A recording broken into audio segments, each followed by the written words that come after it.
Salut chers élèves, vous êtes prêts pour apprendre votre cours de classe? Quel sera le sujet d'aujourd'hui?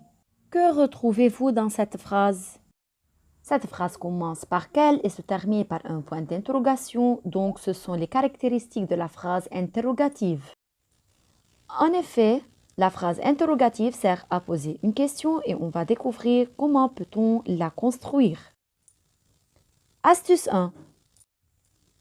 Le point d'interrogation. D'abord, il est important de savoir que la phrase interrogative se termine par un point d'interrogation. Donc, la phrase interrogative s'achève par un point d'interrogation. L'astuce numéro 2. L'ajout de l'expression « est-ce que » devant la phrase. Voyons un exemple. La phrase déclarative « tu aimes le chocolat » devient « est-ce que tu aimes le chocolat ?» Phrase interrogative. L'astuce numéro 3.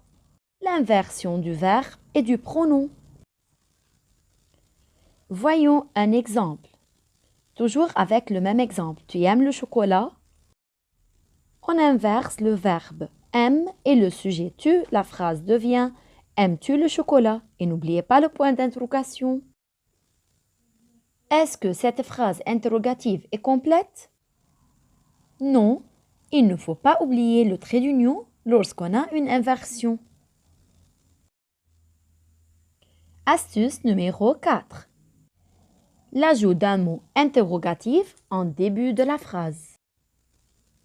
Voici quelques exemples de mots interrogatifs.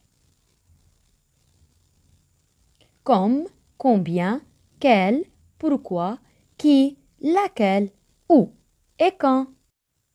Et plusieurs autres. Prenons un exemple. Tu aimes le chocolat?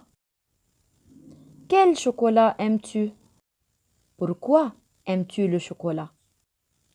Qui aime le chocolat? Et maintenant, c'est le temps des exercices récapitulatifs.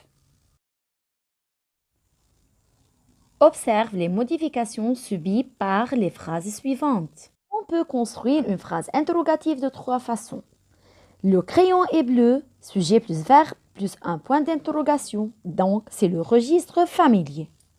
Si j'ajoute « est-ce que », la phrase devient « est-ce que le crayon est bleu ?» C'est une phrase interrogative et le registre est courant. Dans cette phrase, le crayon est-il bleu? On a inversé le verbe est et le sujet il. C'est le registre soutenu. Pourquoi le crayon est-il bleu? Ici, on a ajouté le mot interrogatif pourquoi. Voilà, la classe maintenant est terminée. Je vous souhaite une bonne journée. À bientôt et attendez-moi avec une nouvelle leçon. N'oubliez pas de me contacter via eSchool Agenda. Je suis disponible pour répondre à vos questions.